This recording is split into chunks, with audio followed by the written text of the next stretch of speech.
वैसे तो दुनिया के अलग अलग कसिनोज में ऐसे बहुत से स्कैम हुए हैं जिन्हें समझना और पकड़ना कसिनोज के लिए बहुत मुश्किल था। मगर इसके बावजूद भी वो चीटिंग करने वालों को पकड़ने में कामयाब हो जाते थे। मगर आज की कहानी कसिनो की उस चीटिंग के बारे में है जिसे ना कभी किसी कसिनो ने देखा और ना ही सुना।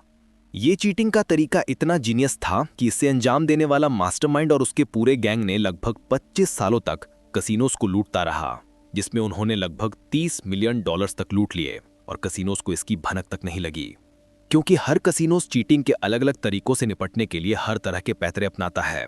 मगर इस बार कसिनोज का पाला एक ऐसे गैंग से पड़ा था जिसने अपनी चीटिंग से पूरी दुनिया के कसिनोज में तबाही मचा रखी थी। मगर ये तबाही इतनी शान थी कि कसिनोज उन्हें पकड़ने की कोशिशों में लगे रहते और वो कसिनोज को लूटकर चुपचाप फरार हो जाते।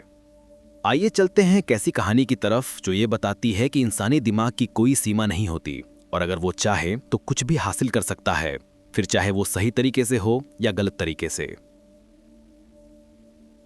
कहानी शुरू होती है सन 1995 से, जब लास वेगस के सीजर पैलेस कसिनो में कुछ गार्ड सर्विलेंस रूम में बैठे थे और वो सीसीटीवी कैमरास पर एक ऐसा फुटेज देख रहे थे जो उनकी समझ से परे था। वो देखते हैं कि एक प्लेयर $25,000 जीता और कसिनो से बाहर चला गया, जिसके बाद डीलर से कंफर्म करने पर गार्ड्स को पता चला कि उस शख्स ने डीलर को हरा दिया है।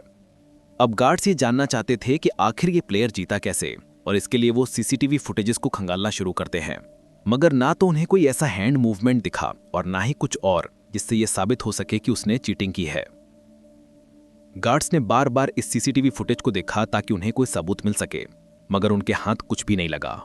इस बात को हुए अभी 1 महीना ही बीता था कि तभी अलग अलग कसिनोज से ये खबरें आने लगी कि उन्हें भी इस तरह के नुकसान का सामना करना पड़ रहा है, जिसमें कसिनो चिप्स गायब हो रही हैं और कुछ लोग बड़े दांव जीत रहे हैं। मगर उनकी जीत के पीछे कोई पैटर्न नहीं था, जिसकी वजह से ना तो उन्हें किसी पर शक था और ना ही कोई गिरफ्तारी हुई। सबसे ज्यादा चौंकाने वाली बात यह है कि इन सबके पीछे जो शख्स था वो पहले कभी कसिनो में खुद डीलर हुआ करता था और एक ब्रिज के नीचे रहता था।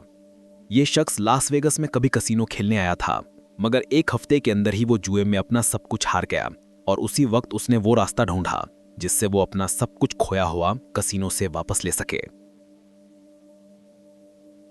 ये कहानी है रिचार्ड मार्कस नाम के एक शख्स की, जिसने दुनिया के सबसे सिक्योर्ड कसिनो से $30 मिलियन लूटे और कभी पकड़ा नहीं गया। अब यहां से वो कहानी शुरू होती है जो हमें ये बताएगी कि रिचार्ड लास वेगस तक पहुंचा कैसे और कैसे वो दुनिया का सबसे बेहतरीन चीटिंग गैंग का हिस्सा बना।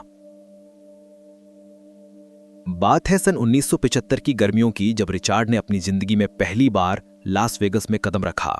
उस वक्त रिचार्ड की उम्र महज 17 साल थी और वो न्यू जर्सी से $2,000 लेकर यहां आया था, जो उसने हॉर्स बैटिंग में जीते थे।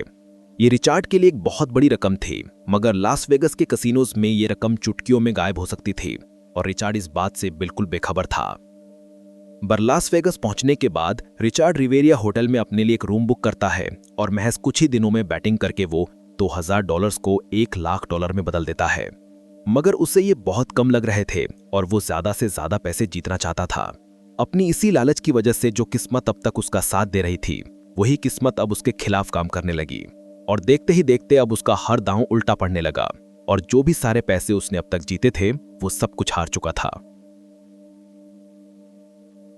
अगली सुबह होते होते रिचार्ड सारे पैसे हार चुका था और वो किसी भी तरह कसिनो से पैसे वापस जीतना चाहता था और इसके लिए उसने अपनी बाहर खड़ी मस्टैंग कार भी बेच दी ताकि वो और खेलने के लिए पैसे इकट्ठा कर सके। रिचार्ड की ये कोशिश भी नाकाम रही और हारे हुए पैसे जीतने के चक्कर में कार भी उसके हाथ से चली गई।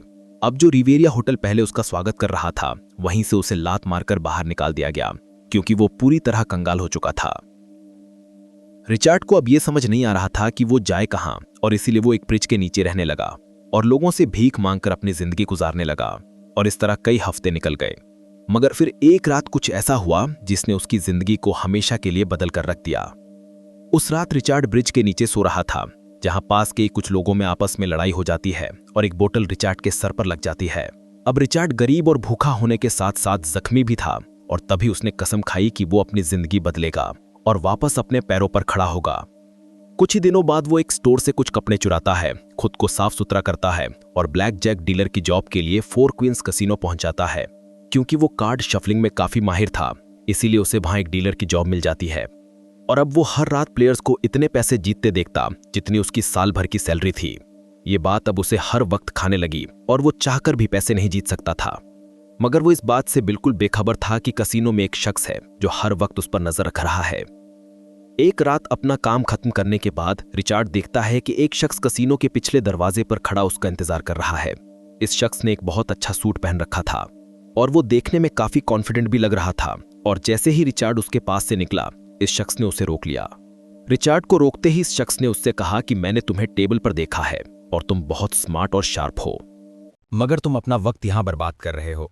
ये सुनते ही रिचर्ड उससे पूछता है कि तुम कौन हो, जिसके जवाब में ये शख्स मुस्कुराते हुए कहता है कि तुम मुझे मिस्टर सी बुला सकते हो, और अगर तुम बहुत सारे पैसे कमाना चाहते हो तो कल आकर मुझसे मिलो।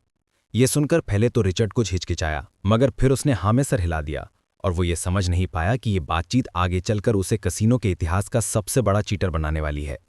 अगली रात अपनी ड्यूटी खत्म करने के बाद रिचर्ड मिस्टर सी से एक रेस्टोरेंट में मिला, जहां मिस्टर सी पहले से ही उसका इंतजार कर रहा था। और मुलाकात होते ही मिस्टर सी ने अपनी बात कहनी शुरू कर दी। बातचीत शुरू होते ही मिस्टर सी ने कहा कि वो एक ऐसी टीम के साथ काम करता है जो कसीनोज को हराती है, जिसमें ना तो किसी हथियार और न ही किसी मारपीट का इस्तेमाल होता है, और वो ये काम बहुत सफाई से करते हैं। और साथ ही साथ रिचर्ड से ये भी पूछता है कि क्या वो उनके साथ जुड़ना चाहेगा, क्योंकि रिचर्ड जल्द से जल्द ज़्यादा से ज़्यादा पैसे कमाना चाहता था, इसलिए बिना कोई सवाल किए वो फौरन हाँ कर देता है।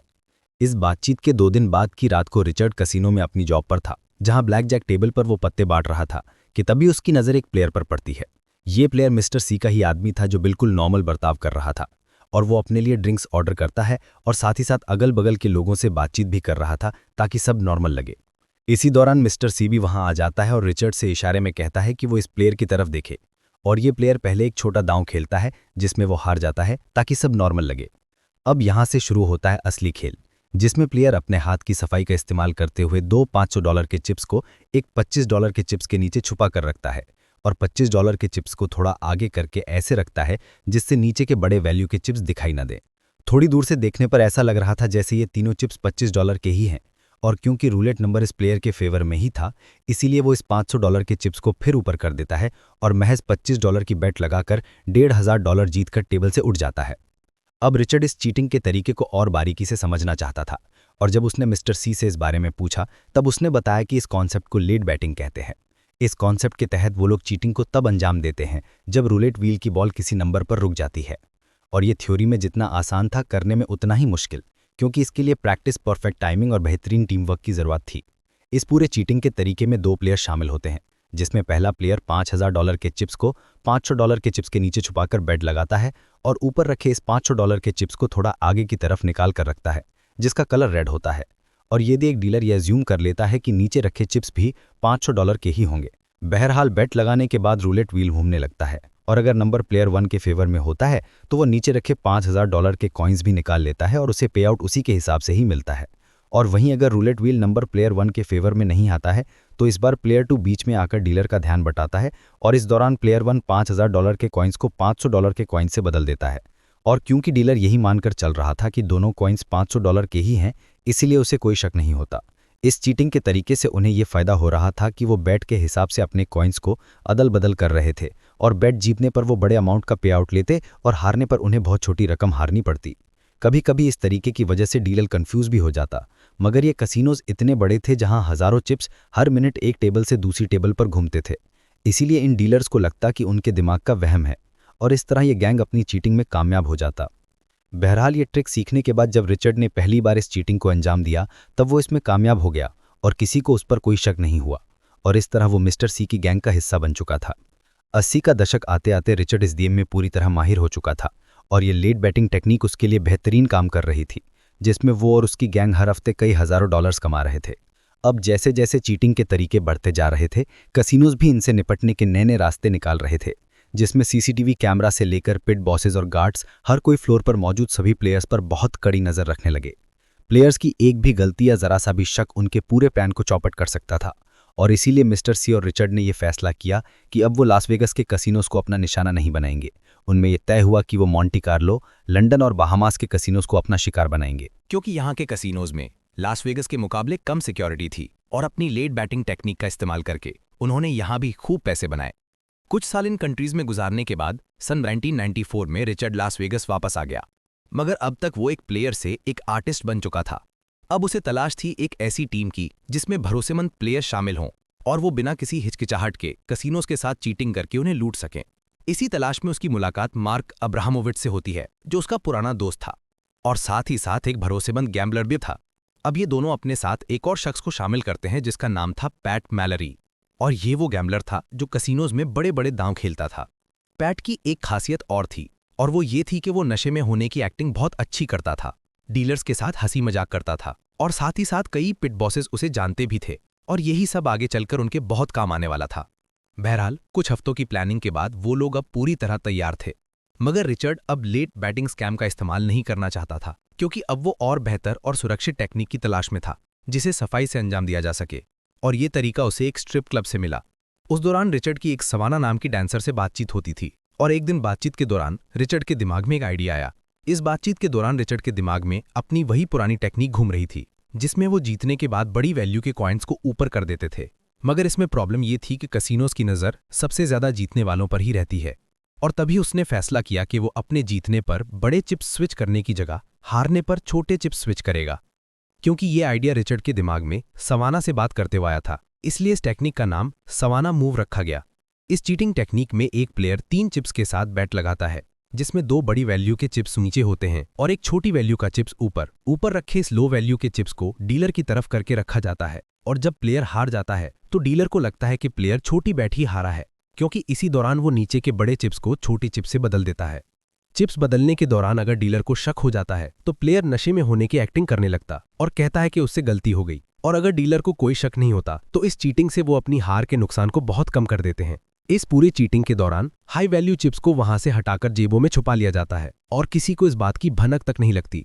इसका साफ मतलब था कि अगर वो बैट जीत जाते तो वो बड़ी वैल्यू के कॉइन्स को नहीं बदलते और बड़ा अमाउंट जीतते, और हारने पर बड़े कॉइन्स को छोटे कॉइन से बदल दिया जाता ताकि नुकसान कम से कम हो। ये वो तरीका था जिस पर ना तो कभी कसिनोज का ध्यान गया, और अगर वो सीसीटीवी कैमरा चेक भी करते तो भी उन्हें कुछ नहीं मिलता, क्योंकि उनकी नज़र कुछ और ढूंढ रही थी और हो कुछ और रहा था। रिचर्ड के हिसाब से ये अब तक का सबसे जीनियस स्कैम था जिसे वो बेहद सफाई से अंजाम दे रहे थे और बेशुमार पैसे भी बना रहे थे। उनका ये सवाना मूव काम कर गया था, और कुछ महीने मीडियम और छोटे कसिनोज में खेलने के बाद अब रिचर्ड अपने स्कैम को और बड़े लेवल पर ले जाना चाहता था। रिचर्ड और उसके साथियों ने अब दिन रात प्रैक्टिस करनी शुरू कर दी, जिसकी वजह से उनकी टाइमिंग परफेक्ट होती चली गई और उनका कॉन्फिडेंस भी अब और ज्यादा बढ़ गया। और अब वो लास वेगस के सबसे बड़े कसिनो सीजर पैलेस को निशाना बनाने के लिए पूरी तरह तैयार थे। सीजर पैलेस लास वेगस का सबसे हाई सिक्योरिटी वाला कसिनो है, जहां फ्लोर पर सबसे ज्यादा गार्ड्स मौजूद रहते हैं और हर प्लेयर पर बहुत गहरी नजर रखते हैं। हालांकि ये रिचर्ड के लिए एक प्रॉब्लम थी, मगर उसने इसे एक चैलेंज की तरह लिया, और उसका मानना था कि जितना बड़ा कसिनो वहां उतना ही ज्यादा पैसा, और भीड़-भाड़ की वजह से वहां के डीलर्स भी डिस्ट्रैक्टेड होंगे। बहरहाल रिचर्ड अब्राहम्स और पैट मैलरी एक साथ कसिनो के अंदर घुसते हैं, जिसमें पैट ने एक बेहतरीन सूट पहन रखा था और वो नशे में होने की एक्टिंग कर रहा था, जैसे उसने बहुत शराब पी रखी हो। रिचर्ड एक कोने में खड़ा होकर टेबल्स और उस पर प्लेयर्स की भीड़ को देखने लगा, और वहीं अब्राहमोविच गार्ड्स और पिट बॉसेस पर नजर रखने लगा। उनका टारगेट रूलेट व्हील था, जिसके बाद पैट रूलेट टेबल पर $5000 के चिप्स ले लेता है और $25 के चिप्स के नीचे 2 हाई वैल्यू चिप्स को छुपा देता है, जैसे वो हर कसिनो में करते थे। रूलेट व्हील के घूमते ही पैट चौकन्ना हो जाता है, मगर वो ये बैट हार जाता है, और ये देखते ही वो हल्का सा आगे झुका और नीचे छुपे हाई वैल्यू चिप्स को $25 के लो वैल्यू चिप्स से बदल दिया। हालांकि डीलर की नज़र पूरी टेबल पर थी, मगर वो इस अदला बदली को पकड़ नहीं पाया और पैट चुपचाप उस टेबल से उठ गया। उस पूरी रात उन तीनों ने अलग अलग टेबल्स पर यही तरीका अपनाया, और सुबह होते होते वो $1,00,000 बना चुके थे, जिसमें उनकी हार जीत दोनों हुई, मगर उन्होंने अपनी चीटिंग से जीत को बढ़ा और हार को बहुत छोटा बना दिया था। सुबह अपने होटल पहुंचने के बाद उनके बीच ये बातचीत होने लगी कि वो जीत तो गए हैं, मगर उन्होंने इस बार रिस्क बहुत ज्यादा ले लिया, क्योंकि सीजर पैलेस कसिनो में कैमरास हर जगह लगे हुए हैं, और उनकी चीटिंग किसी भी कैमरे में आ जाती तो उनका खेल खत्म था। बहरहाल उनमें ये तय होता है कि अब वो अपनी बैट्स के अमाउंट को छोटा रखेंगे, और अगले 6 महीनों तक उन्होंने छोटी छोटी बैट्स लगाईं, कम वक्त कसिनो में गुजारा और जल्द वहां से निकल गए। अपनी बैट छोटी रखने के बावजूद भी वो लोग हजारों डॉलर्स वेगस के कसिनो से लूटने में कामयाब हो रहे थे, और ना वो पकड़े जा रहे थे और ना ही उन पर कोई चार्जेस लग रहे थे। मगर हमेशा की तरह गलत चीजें ज्यादा लंबे वक्त तक छुपी नहीं रहती, और यहां भी यही हुआ। एक रात बालिस कसिनो में रिचर्ड और उसके साथी बैठे थे, और वो अपनी इसी टेक्निक से बैटिंग कर रहे थे, जिसमें दोनों बार वो जीत गए, मगर तीसरी बार जब उन्होंने दांव लगाया तब कुछ अलग हुआ। पैट मैलरी के बेट लगाने के बाद रूलेट व्हील घूमने लगा, जिसमें वो लोग हार गए और ये गेम का हिस्सा था। मगर पैट मैलरी जैसे ही चिप्स को बदलने के लिए झुका, पिट बॉस ने उसे देख लिया। इस बार पिट बॉस ने पैट का हाथ और कॉइन्स देख लिए और ये काफी था उस पर शक करने के लिए। शक होते ही वो पिट बॉस पैट की तरफ बढ़ा और उसके कंधे पर हाथ रखकर उससे पूछा कि ये क्या है। अचानक हुए इस सवाल से पैट घबराया नहीं, बल्कि वो नशे में होने की एक्टिंग करता रहा और साथ ही साथ एक कंफ्यूजिंग स्माइल के साथ खड़ा हो गया, जैसे उससे कुछ पता ही ना हो। पिट बॉस ये समझ गए कि पैट नाटक कर रहा है और उसने वहां 2 और गार्ड्स बुला लिए, जिसके बाद गेम को रोक दिया गया। ये पूरा नजारा रिचर्ड और अब्रामोविच दूर से खड़े देख रहे थे, मगर वो उसकी मदद नहीं कर सकते थे। और इसी दौरान पैट ने पिट बॉस के कान में कुछ फुसफुसाया और उससे कहा कि वो वॉशरूम जाना चाहता है। हैरत की बात ये थी कि पिट बॉस ने उससे बिना किसी गार्ड के वॉशरूम जाने दिया और वॉशरूम में जाने के बाद पैट ने अपना असली खेल शुरू किया। उसने बिना एक भी सेकंड गंवाए पहले तो वॉशरूम को अंदर से लॉक किया और फिर अपना सूट उतार दिया, जिसके बाद उसने वो कपड़े निकालकर पहने जो उसने पहले से ही वॉशरूम के अंदर छुपा रखे थे। ये कपड़े देखने में बहुत नॉर्मल थे, जिससे किसी को ये ना लगे कि वो एक प्लेयर है, और ये उनका प्लान भी था, जिसकी तैयारी उन्होंने बहुत पहले से ही कर रखी थी। उसने उतारे हुए सूट को एक कचरे के डब्बे में फेंका और बैकडोर एग्जिट से होते हुए वहां से फरार हो गया। कुछ ही देर बाद पेट बॉस फिर से उसी रूलेट टेबल पर आया और सूट पहने पैट मैलरी को ढूंढने लगा, मगर वो पहले ही भाग चुका था। अब उन्होंने कैमरास के फुटेज को बार बार खंगाला, मगर पैट उन्हें कहीं नहीं मिला और इस तरह कसीनो के पास ना तो कोई नाम था, ना ही कोई सबूत, और वो किसी को भी गिरफ्तार नहीं कर पाए। उस रात पहली बार रिचर्ड की टीम पकड़े जाने से बाल बाल बची और वो ये समझ चुके थे कि अब वो ज्यादा दिनों तक कसीनोस की नजरों से बच नहीं सकते, और तब वो फिर से अपनी टेक्निक बदलने का फैसला करते हैं। सन 1995 आते आते कसीनोस पूरी तरह बदल चुके थे, क्योंकि अब उनकी सिक्योरिटी बहुत एडवांस हो चुकी थी और इसी वजह से अब कैमरास टेबल्स के साथ साथ दीवारों के ऊपर और अंदर भी लगाए जाने लगे थे। ये देख रिचर्ड को ये समझ आ गया कि अब उसकी पुरानी टेक्निक काम नहीं करेगी और इसीलिए अब उसने अपने नए प्लान पर काम करना शुरू कर दिया और अब वो तीनों अलग अलग कसीनोस पर नजर रखने लगे। और इस बार वो कसीनोस के डीलर्स पर नहीं, बल्कि उन लोगों पर नजर रखे हुए थे जो डीलर्स पर नजर रख रहे थे। रिचर्ड और उसके साथी रूलर टेबल पर बिना खेले घंटों गुजार देते थे ताकि वो फ्लोर मैनेजर पर नजर रख सकें और साथ ही साथ कौन सा पिट बॉस कितनी देर में वहां से गुजरता है, कौन सी टेबल का कैमरा एंगल सबसे ज्यादा खराब है और कौन सा डीलर जल्दी प्रेशर में आ जाता है। इन सारी बातों पर ध्यान देते। इन सारी चीजों पर नजर रखने के बाद उन्होंने एक नई टेक्निक इजाद की जो पूरी तरह डीलर के बिहेवियर के इर्द गिर्द घूमती थी। उन्होंने देखा कि कोई डीलर रूलेट मशीन फास्ट घुमाता है तो कोई बैट सगाने में देरी करता है और कोई डीलर हर बार इधर उधर देखने लगता है जब भी वेटर्स उसके पास से होकर गुजरती है। डीलर के इस बिहेवियर को ध्यान में रखते हुए अब रिचर्ड और उसके साथी अपने होटल रूम्स में खुद डीलर बनकर प्रैक्टिस करने लगे और एक दूसरे को कैमरे में रिकॉर्ड भी करने लगे। वो ऐसा इसलिए कर रहे थे ताकि वो कसीनो फ्लोर का पूरा एक सीन क्रिएट कर सकें जहां सबके बीच वो अपनी चीटिंग को अंजाम दे सकें। और उनकी ये प्रैक्टिस इतनी परफेक्ट थी कि वो इसे सेकंड बाय सेकंड कॉपी कर रहे थे। बहरहाल अब वो लोग पूरी तरह तैयार थे अपने आगे के स्कैम के लिए, क्योंकि उन्होंने हर चीज को फ्रेम बाय फ्रेम प्रैक्टिस किया था। रिचर्ड और उसकी टीम अब और सफाई से चीटिंग और कॉइन स्विच को अंजाम देने लगे, जिसकी वजह से कसीनोस को हर महीने हजारों डॉलर्स का नुकसान उठाना पड़ रहा था। मगर ये कोई नहीं जानता था कि इसके पीछे कौन है। वो तीनों हर रात अलग अलग कसीनोस को अपना शिकार बनाते, जिसमें बेट की रकम इतनी होती कि वो ठीक ठाक पैसे बना ले, मगर इतनी ज्यादा भी नहीं होती कि कसीनोस का ध्यान उन पर जाए। महज 4 महीनों के अंदर ही वो 3 मिलियन बना चुके थे, और वो भी बिना किसी को उन पर शक हुए। और वहीं दूसरी तरफ कसीनो सिक्योरिटी अपने सीसीटीवी कैमरास को दिन रात खंगालती रही, मगर उनके हाथ कुछ नहीं लगा। इस तरह कुछ महीने और गुजर गए कि तभी एक रात सीजर पैलेस के पिट बॉस की नजर रिचर्ड पर पड़ती है और उसे कुछ अटपटा सा लगता है। पिट बॉस को एक अजीब सा पैटर्न दिखाई देता है और उसे लगने लगता है कि रिचर्ड इतनी बड़ी बड़ी बैट लगाने के बाद भी एकदम शांत रहता है और ज्यादातर जीत जाता है। ये देख पिट बॉस रिचर्ड को अपने साथ बैक रूम में ले जाता है और उससे सवाल जवाब करते हुए उसकी तलाशी लेना शुरू कर देता है। इसी दौरान वो रिचर्ड के सामने सीसीटीवी फुटेज भी चेक करने लगा, मगर रिचर्ड जो करता था ना तो वो उसे देख पा रहे थे और ना ही उसे साबित कर सकते थे। इस सीसीटीवी फुटेज में रिचर्ड महज बैट लगाते हुए दिखाई दे रहा था, जिसके बाद रूलेट व्हील घूमने लगा और ये देखने में एक नॉर्मल गेम लग रहा था। बहरहाल कई घंटों तक पिट बॉस और गार्ड्स सीसीटीवी फुटेज को खंगालते रहे, मगर जब उन्हें कुछ नहीं मिला तब वो रिचर्ड से कहते हैं कि तुम जा सकते हो मगर यहां दोबारा कभी मत आना।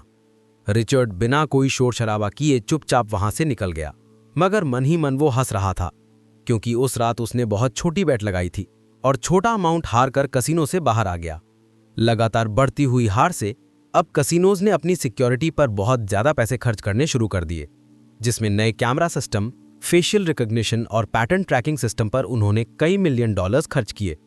इस सिक्योरिटी सिस्टम से वो हर प्लेयर पर बहुत बारीकी से नजर रखने लगे कि उनकी बॉडी लैंग्वेज कैसी है, वो कब बेट लगाते हैं और उनके आसपास कौन खड़ा होता है। मगर तब तक बहुत देर हो चुकी थी और रिचर्ड और उसके साथियों ने अपनी चीटिंग टेक्निक को ही बदल दिया था। अब हर रात अलग अलग कसिनोज जाने के बजाय वो एक ही कसिनो जाते, छोटी बेट लगाकर छोटा अमाउंट जीतते और चुपचाप कसिनो से बाहर निकल जाते। कसिनो के स्टाफ की नज़र में ये तीनों रेगुलर प्लेयर्स थे, जो कभी जीतते तो कभी हारते, मगर अपनी चीटिंग से उन्होंने रिस्क को ऐसे मैनेज किया कि वो पैसे बनाकर ही बाहर निकलते, और इसी वजह से वो हर हफ्ते हजारों डॉलर्स बना रहे थे। सन 2000 आते आते रिचर्ड और उसके साथियों ने पूरी दुनिया के अलग अलग कसिनोज को लूटकर लगभग 30 मिलियन डॉलर्स बना लिए थे, और आखिरकार रिचर्ड ने फैसला किया कि अब वो ये सब बंद कर देगा। उसका मानना था कि उसने अच्छे खासे पैसे बना लिए हैं और उसने खामोशी से इस गेम को अलविदा कह दिया।